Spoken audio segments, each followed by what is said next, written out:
Hello and welcome back to another OMNIHEROES video. This is the first time that I'm loading into Season 9, so let's go ahead and see just what we have in store. So, arriving now, infusing power. Oh. Hold on. 3 hours later. There we go. So, now we're loaded in for the first time. Very excited about this season. Lots of new units, lots of new stuff. Ooh, that's cool actually. That is very cool. I am very much enjoying that. Open the gates. Let's go. Pyramid of Exile. Woo! Right, let's see. Yep, we're picking you up. Cool. Right, okay, so we're going to ignore O3 call for now. Bahamut looks very, very strong, but we will have to see what other things are available at the moment before we jump into there. Well done to Final Fantasy, Men of Culture, and Seraphim for 1, 2, and 3, last season's best.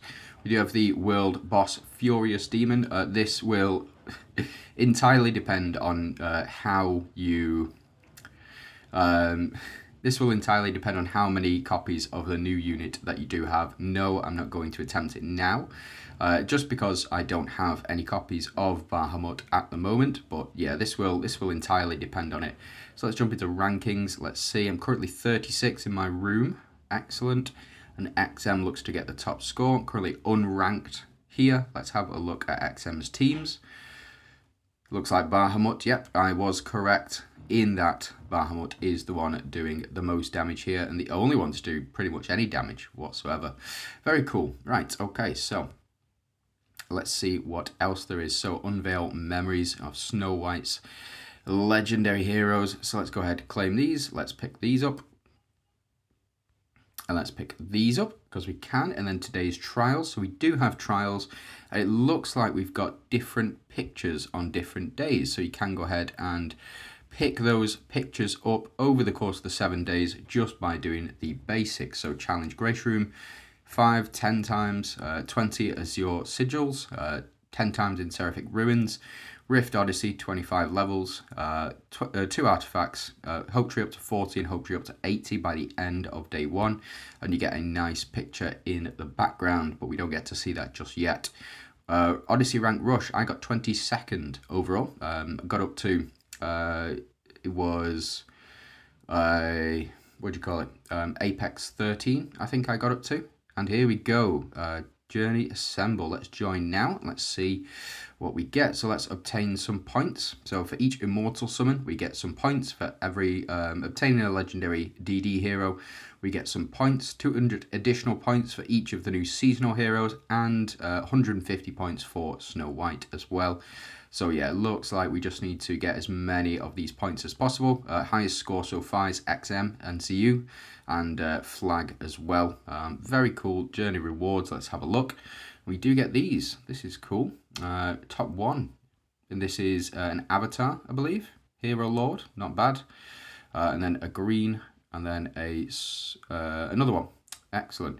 So then after that, 65, 100. So yeah, not too great. And then we do get Battle King, Challenges Journeys, and then this one is the top 1 in Challenges Journey Relic Collection. So that's the Relic Collection, and this is the Trial Collection.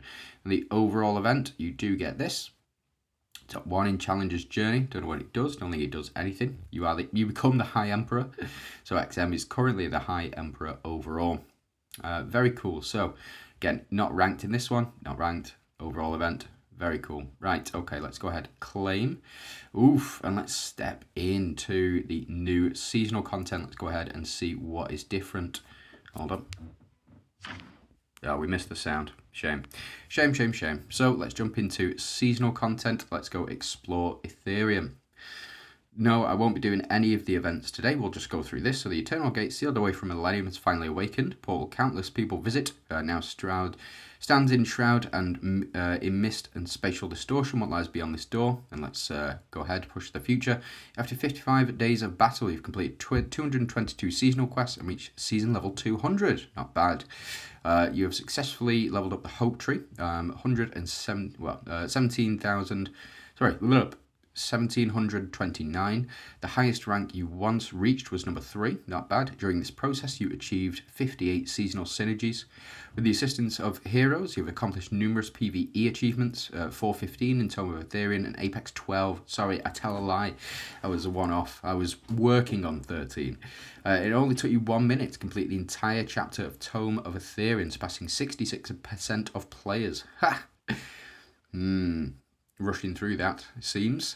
You've also participated in 4 Foggy Coliseum battles, achieving top 8 score 2 times. That is not bad at all. And then your guild has secured the following Clash Supremacy Tier 3. You participated in 764 battles, and you've blessed 27 times for your guild. Not bad. The member with the most points in the guild is me, and the managed the most teams in Entrust mode is me as well. Excellent. And let's see what season tags we get. Charismatic Leadership, Fearless, and Strategist. That is not bad. But now it's time to enter Season 9. Fantastic. So it looks like we've got Tome of Ethereum, we've got Ruins of Ages, which looks to be similar to Seraphic Court, but we'll have to see. And then we've got the new Foggy Coliseum and Rift Odyssey. I do like this background. This is nice. This is actually really nice. And the Tome of Ethereum looks slightly different, being a pillar of Isis, I believe it's called. The Ruins of the Ages looks very interesting as well, but we'll have to see about all of that. Let's have a look at season archives first. So if you have Anubia and Minotaur up to 12 stars, you're going to get more bonuses. So let's go ahead and check that. The details, if you've got Anubia up to, it's only up to 9 stars, looks like. So the attack, defense, and HP times 5% in season modes. And the total attack, total defense, and total HP are calculated independently at the end. Same is true of Minotaur. So if you've got Anubia and Minotaur up to 9 stars, you should be absolutely fine. So that's cool. Then relics, we've got Pharaoh's sarcophagus. Oof, this looks tasty. Let's have a look.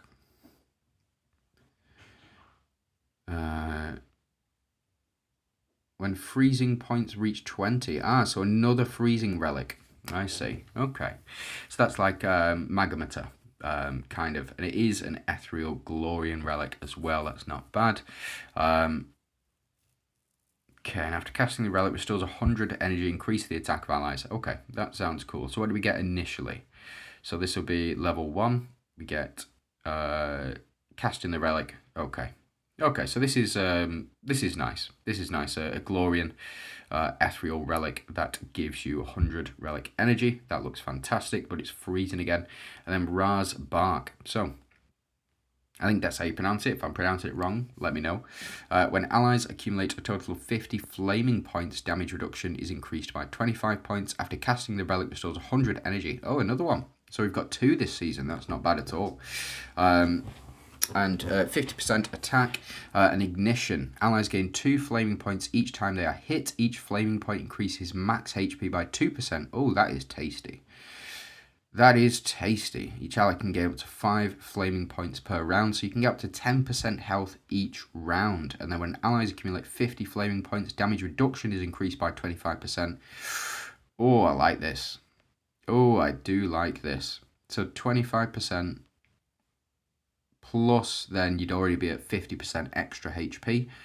Oh, that's going to be tasty. That's going to be tasty. What do we get initially, though? Restores 100 relic energy. Yeah. So getting these all up to quite high star level, I think, will be recommended. And let's go ahead and have a quick check on the new units in our archive. So we do have Ra. Fantastic. I think Ra will be the next unit release, not so after Bahamut, I believe. And let's go ahead and check these passives out. So same as before. Ra protects allies, dealing there we go. So protects allies by taking damage in their place and restores 50% HP and 2 stacks of Holy Shield each round. At the start of battle, she increases max HP of all allies by 20 million. That's fantastic. That is really good. That is really good, and I think this is actually much stronger than I initially thought. And the reason for that is because you gain 2 HP and 50% stacks of Holy Shield each round. I think those two were a bit messed up. So now you gain 50% HP every round, or restores 50% HP, and stacks up to 2 shields of Holy Shield every round as well. So very, very strong. And then this one, when Ra is deployed, every 2 rounds she initiates a duel. The ally takes 50% less damage. Yep, so I was right on that one. The ally takes 50% less damage. Both sides cast their ultimate with 5 times damage, with the ally striking first. So that's not bad at all. That the ally takes 50% less damage is very, very strong. Very, very strong indeed. And then after casting Solar Execution, Ra gains 5%, stacking up to 100 times. Yes, we've seen that before. Let's have a look at her runes. What do her runes do? So, increases magic damage reduction and physical damage reduction for the entire team by 30% each. And it's not one of these unique effects that can't be stacked. So Merlin and Athena both do this on their red passive, but it says this is an individual effect on their passives, so you can't stack them. Whereas this one looks like it might be able to be stacked. We'll see. So let's go ahead and check out our Celestials. Here we go. Isis. Not bad. Not bad. At the start of each round, Isis randomly summons 1 fallen hero from the battlefield as a spirit hero into an empty allied slot. Cannot summon heroes or spirit heroes identical to those currently alive on your side. Very important distinction to make. If no eligible target exists, no summon occurs. So, she's going to do nothing until your units die, in which case they will do a lot. Spirit Hero inherits 200% of the original hero's base stats, as well as their active and passive skills. Not bad at all. This is going to be broken not only in the Avengers team, by the way. This is going to be broken everywhere. Everywhere. When Isis is alive, each time a unit dies or is revived, all allies gain 10W. That is 10,000 attack and 1 million HP, stacking up to 30 times. So you get up to a 30 million HP, which is higher than I initially thought. And then this is 10,000. So 10,000 stacking up to 30 times. I think that's how it works anyway, because one of my commenters, a long time subscriber, advised me that the W in this it means 10,000, or it means 1 in Chinese, so it is 10,000. So I assume this means 10,000, which is 100,000 attack. So you get up to 3 million additional attack, and you get up to 30 million additional HP. I think this is going to be really, really strong, this passive. But we'll see. We'll see. We need to test it out first. We need to see what star level she gets up to achieve that as well. Now, we do have only 1 deviant this season, and it is Bahamut, and it is the first unit available. Every 3 rounds, Bahamut deals magic damage equal to 200%, with a 50% additional chance to apply Tremor. Another one of my commenters, or several of my commenters, also advised me that Tremor does already exist in the game, and it is to cancel out the swapping effect. So Dahlia will no longer be able to swap, Wukong will no longer be able to swap, the Gourd triggers will no longer swap your units, and so you won't get the additional benefits of that. So she is effectively a counter to Dahlia and Wukong, and the swapping effect, very similar to how Mulan works and very similar to how Lee works as well. So she does apply that 50% tremor, so you do have to get it on there, but it is what it is. Now, Bahamut permanently increases the max HP of all allies by 30 million. Again, very, very strong effect, and has 40% chance to apply tremor to all enemies at the start of each round. That has gone up quite a bit, I think, from 20% to 40%. I think this will be the last stat, so you'll probably get it 7 stars. You'll probably get her 15 million HP and 40% chance. That goes down to 20%, so she will only have a 20% chance at 7 stars. I believe that's how it will work. And then Oath Force, again, each time allies accumulate 5 buffs, she increases damage. That's not going to be difficult to get, stacking up to 300%. That's not bad at all. That is really, really strong, and I'm very much enjoying that. And we've got 1 final unit here, a Light Seeker. I believe she is a Shadow Arc. Yep, the most recent Shadow Arc. And again, 202% damage. Again, these are top-end stats, by the way. These are, 15-star stats. After Snow White takes action, she has a 100% chance to make 2 female enemies attack each other with basic attacks, not bad.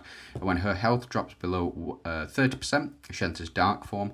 Again, we'll need to do some testing in Rift Odyssey with that, and whether or not that's going to be viable to obtain, or how easily we can obtain that. Dropping below 30% is not something that you want to do, I don't think. And from that, I think that is where we are up to. We've got the event calendar here. Don't need to jump into that. Got Oath Recall available. We won't jump into that just yet. We have the Challenger's Journey. And then we've gone through some of the seasonal content. From first glance, it looks absolutely fantastic. We do need to clear Tome 210 to unlock these ancient accessories. The artifacts seem to be something different as well compared to the ancient accessories, so we'll have to see. I'll do a bit more exploring on this one, and then once we've unlocked Tome, once we've done Tome, I will get properly into it over the next couple of days. We also have Rift Odyssey, of course. Never change Rift Odyssey except add more units into your roster. New Expedition, 99.33%. Well done to the 0.77% of players that beat me. Well done. I'll see you again next season, or this season. Very, very good. Okay, so I think that is just about it. There's nothing else that we can jump into right now. But we'll go ahead and see what the rest of the season holds. Let me know what you think about the season. Are you excited? Are you enjoying it? And we'll take from there. Thanks very much for watching.